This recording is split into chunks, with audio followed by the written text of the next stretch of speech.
I really am honored, George, and maybe it's because of the humbleness with which my parents raised me, but I'm always touched when people say nice things about things that I've done, including you now among those, and I'm a little bit surprised, but I'm truly happy, and it's a special joy to talk to you and you be willing to spend this time. We are G.L. Gooding, author of Fresh Snow in Bedford Falls, which George Guidall just completed narration of a few weeks ago. And I am speaking to George Guidall, the narrator, and I'm going to share a little bit about both of us in terms of this adventure that led us to having this connection. So I wanted to put it into context for both you, George, and some of the people that may not know it, that you were a significant impactor in the fact that I finally dove into this book. Back just a couple of years before I started the book, my vision started going, and I had several surgeries, and fortunately have a stable level of vision now, though it's not the best.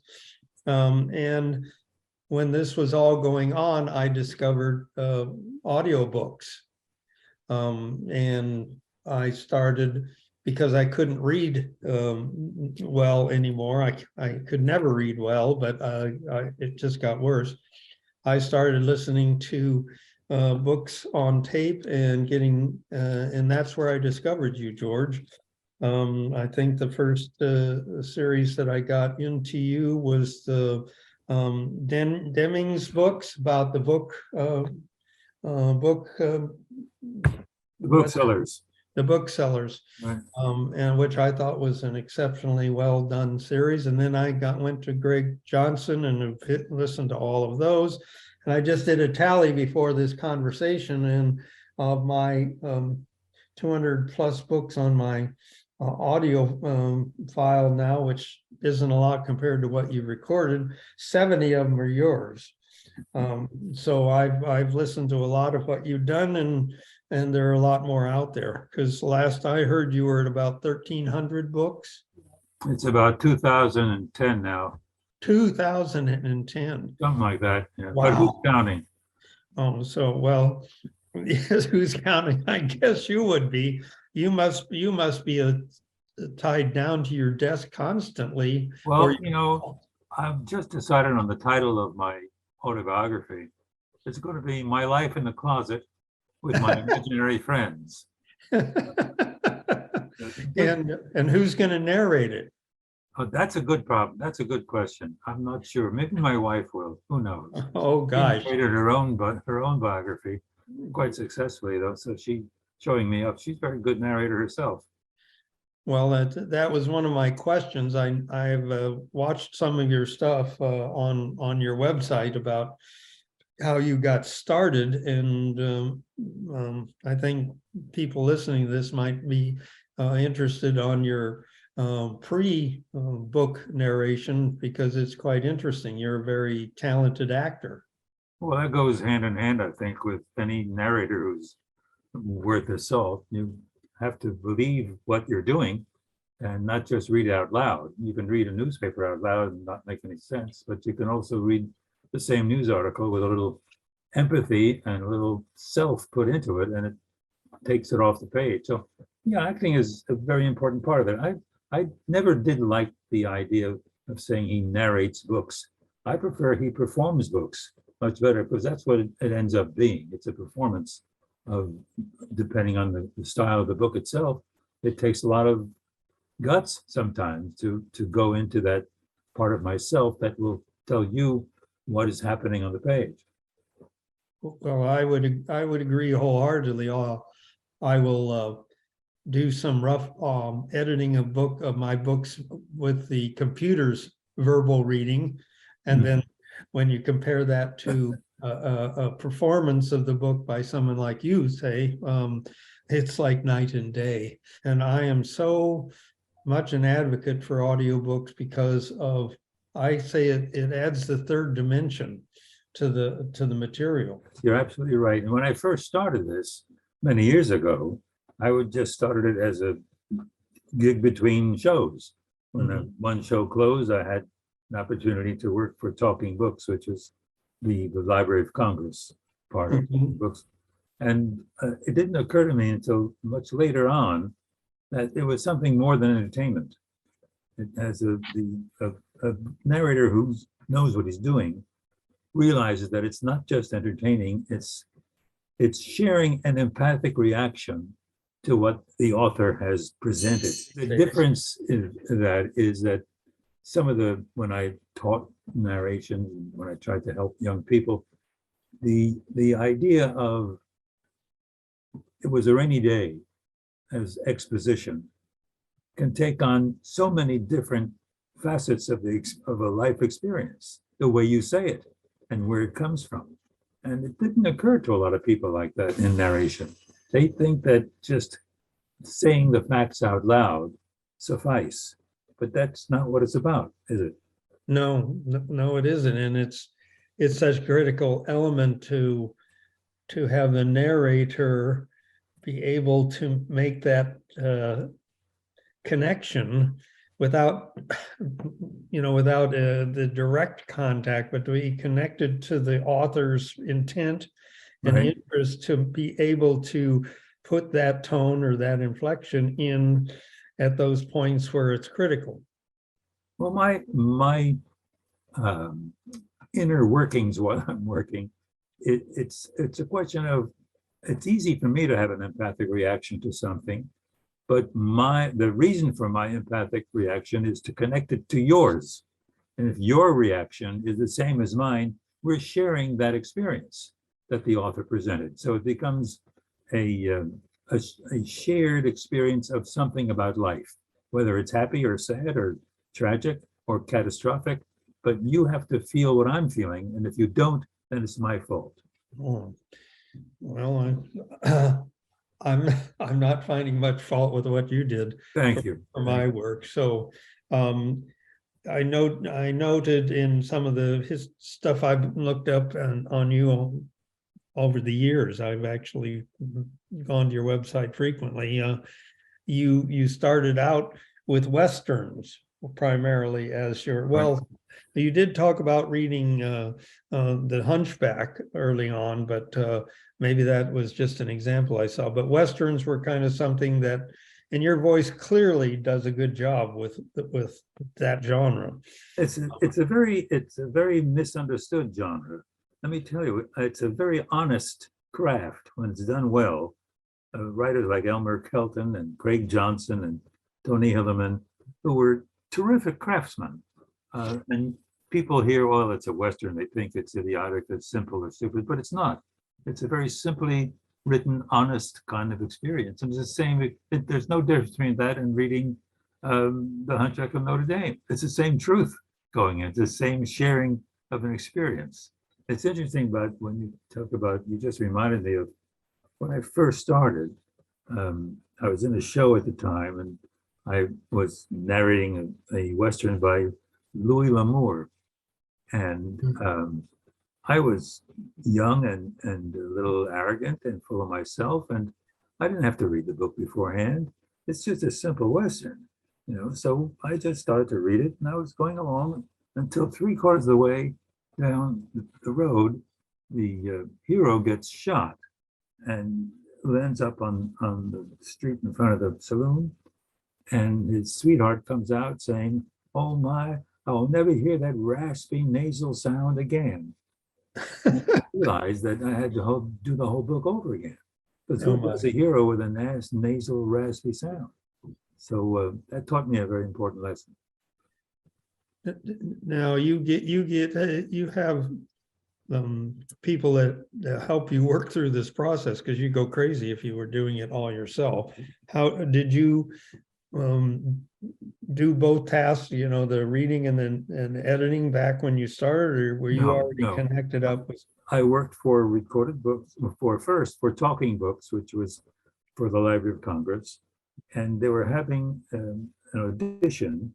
My agent sent me up for an audition. They were a new writer came across. His name was Tony Hillerman, Huh. and wanted a voice for Tony Hillerman. And I'm from New Jersey. I don't know anything about the Southwest or the Navajo reservations. But the agent said, go ahead and read. And there were about 20 so other fellows trying out for it. And I got the job. Whatever, that's fine. I mean, I was an actor and I made believe I was a cowboy. But what happened from that was that um, every year he put out a new book, and it kept me going until that company that did it then, Recorded Books, offered me a kind of, as they say, an offer you can't refuse. They wanted me to continue, and I wanted to continue acting. So I said, well, you guarantee me a certain amount of revenue, and I will guarantee you a certain number of hours. And so they really fixed me into that, and I've been working for them all these years. The books coming out from them.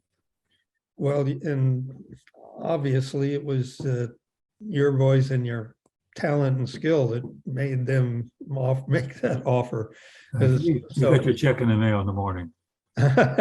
Well, and it's almost like you were destined for this. I mean, you're absolutely right. I'm a very lucky guy. I mean, I did a lot of shows in New York, TV and soap operas and things. I go into my closet every morning, with a nice big closet with the mic and all the computer stuff. And I'm a very lucky guy. I just sit there and I read out loud and perform myself, and I direct myself. No director telling me don't do that. So yes. Well, and have you always been able to do that? Did you ever have any, second guessing in the early days when you were new to other than when you forgot the raspy voice of the? Yeah, no, I never did that again. Believe me, I never did. Sometimes there is one person that does help me in Recorded Books. He's an expert on languages and dialects, and I will send him a list of words from a book when I pre-read it, and he gives me back a phonetically described way how to say it. And that's a major part, especially when I'm doing something like Greece or Rome or Italy or things like that. One time in a Hillerman, I think it was a Hillerman book, the guy says something about PLACER mining. And I'm from New Jersey, and I see PLACER, I say placer mining. And well, somebody read that, came back to me in a steaming letter saying, how I just love Mr. Guidall's work so much, but how can he make such an egregious error? It's placer mining. It's on the stock exchange, it's Placer, Colorado, whatever the state is. And not only did he make that mistake, the other characters in the book made the same mistake.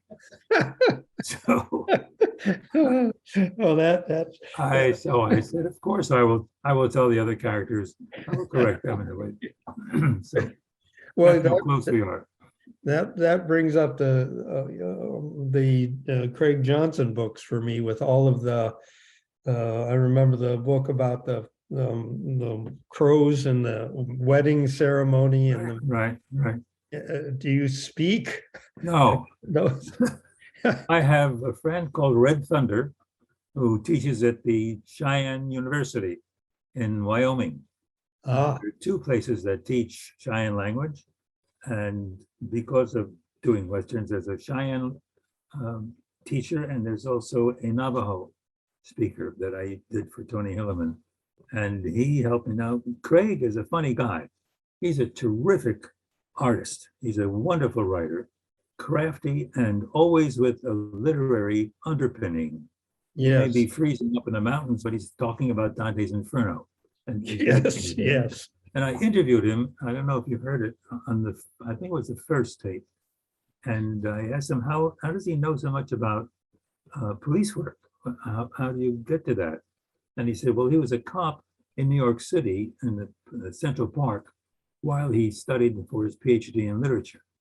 So the picture of the guy that you're dealing with, it's a marvelous, I love that series. I love his writing. It's a marvelous thing. People just are crazy about it. Well, yes, and it's not only, of course, it was somewhat intimidating to me because I'm not a PhD in much of anything. Don't have to be. But the way that Craig can weave humor and some of the characteristics of of the people in his books and still tell such a interesting and intricate tales. I just love him, but I credit you for a lot of that, because you've got to do a lot of gear changing in some of those. Yeah, that's what makes it challenging. Yeah. Well, I just love that, and I've got to get into some of your other stuff if I ever get back to finishing the other books I've got written. Well, I came into that in a slight problem in your book, because as it was a sequel, people still remember Jimmy Stewart and the other people in the movie, and I was thinking to myself, don't do that, George. Right. The only voice that I tried to remind people was the old man, was Barrymore. Yeah. That's the sound that brings that whole movie back to life. But and it worked. I think it worked. I did. It certainly did. It was one of my, even in the written word, not getting caught up with wanting to do the old Jimmy Stewart wall, Yes. that kind of stuff. So yeah, that you did wonderfully, and I didn't want it to be people drifting out of the book all of the time to go back That's to right. the movie. Do you hear the stories of that film? Who they wanted for that role before Jimmy Stewart? Yeah, wasn't it Cary Grant? No, it was Henry Fonda. Oh, Henry Fonda. He turned it down. Didn't want to do it. Well, I know that there were several other female leads that they wanted to get, Gina Arthur, and Right. that wasn't available, and I don't think Jimmy Stewart was really too pleased with her in that particular role, since the Probably movie not. didn't do as well as they would have liked. Although getting 5 Oscar nominations isn't bad. My favorite scene in the movie is one where there's no dialogue. The part of the scene there's no dialogue when Jimmy Stewart finds his brother arriving at the train with his new wife, and he's not going to come back home. Right. There's a stretch of about 30 seconds of Jimmy Stewart carrying every emotional expression Right. one could have through that, all the way to the popcorn. Right. Exactly. And right. it's just incredible acting to me. It Yeah, shows you, maybe I should have learned from that. I didn't need to write as many words. I could let air fill some of covered it. There was not one thing in your book that I felt didn't belong there or didn't help appreciate the film. You started with Westerns, but you've done a lot. Is there a genre that you enjoy more? Or are they Yes, I always enjoy the classics more, just because of the language. Oh, yes. The language is, when doing books like Don Quixote, for example, which I tried to read and never got through it. And the reaction that people had to it is just so, makes me so happy that I did it that in a way that goes inside the listener's experience, that they didn't realize that it was that funny. They didn't realize it was that sad. They didn't, in fact, Elizabeth Grossman, who wrote the wonderful translation for that book, didn't know what it was about, because I did a show with her, a library performance, reading Don Quixote's death scene. And she didn't know what audiobooks really could do. And she was in the audience, having spoken about the book, and she came up to me in tears, and she said, I really never knew that I wrote that, because what you did, etc. So she just filled my pockets with stuff that I can carry around with me all the time. But that's what happens in classics. Les Miserables is another one. I think the Elie Wiesel book about the Holocaust is an amazing one. It's called Night. There's all kinds of classical books that give me my tools, because my tools are words. The sound of words help me do it. So if the writer does it, it's there for me. Have you done many, any biographies or historical, Done a lot of those. nonfiction? One great, wonderful history by Stephen Harrigan. It's called The Big Wonderful Thing. It's a history of Texas from the Indians to the present day. And it's marvelous. It's a marvelously done book, not as dry as you would think, because it's done from personal diaries, newspaper articles. He's a wonderful writer. Stephen Harrigan, his name is. I've got that written down. Okay. It's a wonderful book. He also wrote a book called Remember Ben Clayton, which is an example of what an artist Harrigan is, because it's a story about an old man, a dead son, his Indian sister, because they had went to Texas early on and they had relations with the Indians. An artist, a sculptor that he hires to do a statue of his son, and the sculptor's daughter. So it's all these people coming together that you wouldn't think they would live together, but they do. And the writer just manages to involve you in the entire story. And it ends up to be about love, about family, about art, about history. Those are the books that I love. Did you narrate those? Yeah. Yep. So that was one of my questions, that when you're not narrating books, do you listen to books? Oh, no, I can't stand it.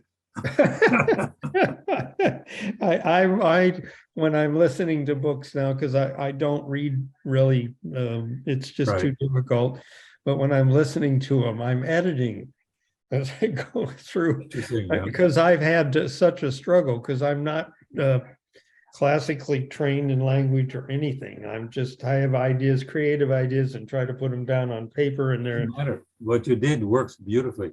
Well, but now I'm listening to books and says, well, I would have said it this way, or and then before I know it, I've lost it.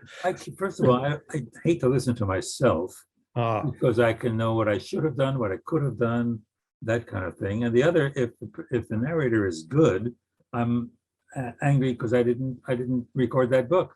So right. So have you ever turned down a book that you wish you had done, or do you? Once or twice, the books that were gratuitously violent with no basis and or sexually crazy, that and people have a kind of an idea of what to expect from me. There was one instance I met someone in one of the library shows that I did. No, this was a card someone wrote to me. Kellerman, they write mysteries. Mm-hmm. And there was a book where the husband of the wife has a scene in which he just spews the most obscene expressions for like a half a page. And this woman wrote me a letter saying how much she's enjoyed my work, but the filth that spewed from your mouth in that book was just unbearable. For half a page? For half a page, yes. Just turn it off. Well, that's one of the things that my books, I've written a mystery, and it's a murder mystery, but it's not graphic. Those two things, I don't think I write well. It doesn't have to be that way, though. There's a series called the Cat Who series. Did you ever hear that? Lillian Jackson Braun. She wrote a book called The Cat Who. The cat who solves the murder. The cat who reads Shakespeare. The cat who likes to dance. The cat is a series of books. And the first time I was offered one of these books, I just didn't want to do it because they're so silly. It happens 400 miles north of the Michigan Peninsula. And what happens is this guy who owns this two Siamese cats, Yum Yum and Coco, they solve the mysteries of this town. Now, this is a town in Upper Michigan in which every conceivable crime takes place, but nobody cares about the crime because they're all involved in how the cats are going to solve it. The cat will put down a book and tap on the letter B, and we'll give this guy the murderer's name starts with a B. And it turned out to be a marvelous thing because people love that kind of distraction. It made them forget about their mortgages, their bills, their griefs. Yeah, if you want to feel awful, just tune into the news, not Yes, reading exactly. to read a book. Exactly right. Good grief. I like a book by a guy by the name of Quinn who does the Bernie and Chet mysteries, and it's written from a dog's perspective. That makes sense. Yeah. And it is so well done because the dog, is on an idea to solve something, and then some scent. He passes some scent and gets distracted. That makes, that's how you do it. Yeah. It's made perfect sense. So those are good things. And the yeah, person listening to that it's just as important that they listen to that as it is they listen to Don Quixote. yeah, that's true, because reading is an educational tool, but also an escape tool. And That's right. Um, well, gee whiz, you've been so generous with your time. I just wish I had more work that you would be interested in doing. I'll wait till you finish it. I'm not in a hurry. Oh, well. Well, I'm sure you're not waiting for work. No, but I love to take a break and meet some other writers and writers that can be as honest as you are in this book. I love the beginning of it when you introduce yourself and said why you wrote it. It's so honest and unpretentious and explaining it, and that set the tone for the rest of the book because there was never a phony moment. Well, all right. That's high praise, George. And Well, you deserve it. are you doing the library things?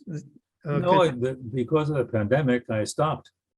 So I'm not doing it right now. Maybe later when the viruses all fly away. I don't know. Meanwhile, you'll just closet yourself in literally. As I said, my closet, my imaginary friends, it's all there. Well, continue to do it, George. You give me great joy. Frankly, I have could read a lot more books, but I often listen more than once to the books you read, because there are always things in there that to enjoy and Thank to you learn. so much. I appreciate that. And thank you for your time, and look forward to chatting again someday. My pleasure. Absolutely.